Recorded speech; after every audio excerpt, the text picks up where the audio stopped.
ಅಂತ ಹೇಳಕ್ ಇಷ್ಟಪಡ್ತೀನಿ. ಅವ್ರು ಎಷ್ಟು ಇಷ್ಟಪಟ್ಟು ಕಷ್ಟಪಟ್ಟು ಸಿನಿಮಾ ಮಾಡಿದ್ದಾರೆ ಅಂತ ಹತ್ರದಿಂದ ನಮ್ಗೆಲ್ಲರಿಗೂ ಗೊತ್ತು. ಹಾಗೆ ನಮ್ಮ ನಿರ್ದೇಶಕರು ಡೈರೆಕ್ಟರ್ ತೀರ್ಥೇಶ್ ಸರ್ಗೆ ತುಂಬಾನೇ ಥ್ಯಾಂಕ್ ಯು. ಬಿಕಾಸ್ ಈ ಒಂದು ಚಿತ್ರ ನನಗೆ ಆಡಿಷನ್ ಮೂಲಕ ಸಿಕ್ಕಿದ್ದು. ಒಂದು ಕಾಲ್ ಬರುತ್ತೆ, ಆಡಿಷನ್ ನಡೀತಿದೆ, ಯಾರು ಹೀರೋ ಅಂತ ಅಂದಾಗ ನಮ್ಮ ತಿಲಕ್ ಸರ್ ಅಂತ ಹೇಳ್ತಾರೆ. ಐ ಥಿಂಕ್ ನಾನು ಇವತ್ತು ಒಂದು ಸತ್ಯನ ಬೆಚ್ಚಿಡ್ಬೇಕಂತ ಅನ್ಕೊಂಡಿದೀನಿ. ಬಿಕಾಸ್ ನಾನು ತುಂಬಾ ಚಿಕ್ಕ, ಅಂದ್ರೆ ಒಂದು 9th ಸ್ಟ್ಯಾಂಡರ್ಡ್ ಓದ್ತಾ ಇದೆ. ಅವಾಗ ಬಿಗ್ ಬಾಸ್ ಇವ್ರ ಒಂದು ಸೀಸನ್ ಬರ್ತಾ ಇತ್ತು. ಸೊ ನಾನು ಟಿವಿಯಲ್ಲಿ ಕುತ್ಕೊಂಡು ನೋಡ್ತಿರುವಾಗ ಎಷ್ಟು ಹ್ಯಾಂಡ್ಸಮ್ ಆಗಿದ್ದಾರೆ, ಇವ್ರನ್ನ ನೋಡ್ಬೇಕಲ್ವಾ, ಇವ್ರ ಜೊತೆ ಆಕ್ಟ್ ಮಾಡ್ಬೇಕಲ್ವಾ ಅಂತ ಅನ್ಕೊಂಡಿದ್ದೆ. ಬಟ್ ಇವಾಗ ಅದು ಆಯ್ತು ಈ ಸಿನಿಮಾ. ಸೊ ತುಂಬಾ ಖುಷಿ ಆಯ್ತು. ನಾನು ಅದನ್ನ ತೀರ್ಥೇಶ್ ಸರ್ಗೂ ಹೇಳಿದೆ, ತುಂಬಾನೇ ಖುಷಿ ಆಯ್ತು ನೀವು ಅದನ್ನ ಸೆಲೆಕ್ಟ್ ಮಾಡಿದ್ದು ಅಂತ. ಆ ಒಂದು ಆಡಿಷನ್ ಅಲ್ಲಿ ತುಂಬಾನೇ ಒಂಥರ ಚಾಲೆಂಜಿಂಗ್ ಆಗಿತ್ತು. ಬಿಕಾಸ್ ಯಾಕೆ ಅಂದ್ರೆ ಹೋದೆ ನನ್ನ ಅಮ್ಮನ ಜೊತೆ ಆಡಿಷನ್ಗೆ. ಅವ್ರು ಹೇಳಿದ್ರು ತುಂಬಾ ಜನ ಆಡಿಷನ್ ಬಂದ್ರು. ನೀವು ಎಷ್ಟನೇ ಅವ್ರು ಅಂತ ಹೇಳಿದ್ರು, ಐ ಫಾರ್ಗೆಟ್ ಎಷ್ಟನೇ ಅವರು ಸರ್.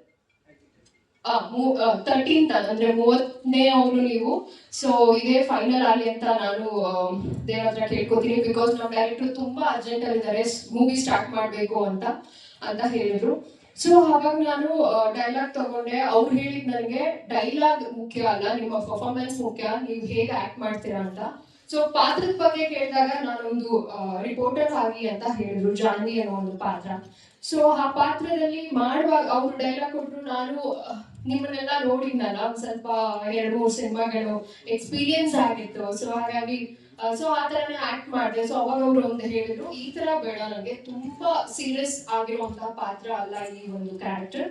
ಸೀರಿಯಸ್ ಜೊತೆಗೆ ತುಂಬಾ ಫನಿ ಆಗೂ ಇರ್ತಾಳೆ, ತುಂಬಾ ಚೈಲ್ಡಿಶ್ ಆಗೂ ಇರ್ತಾಳೆ. ಸೊ ಇಷ್ಟು ಒಂದು ನಟನೆ ನನಗೆ ಬೇಕು, ಪರ್ಫಾರ್ಮೆನ್ಸ್ ಬೇಕು ಅಂತ.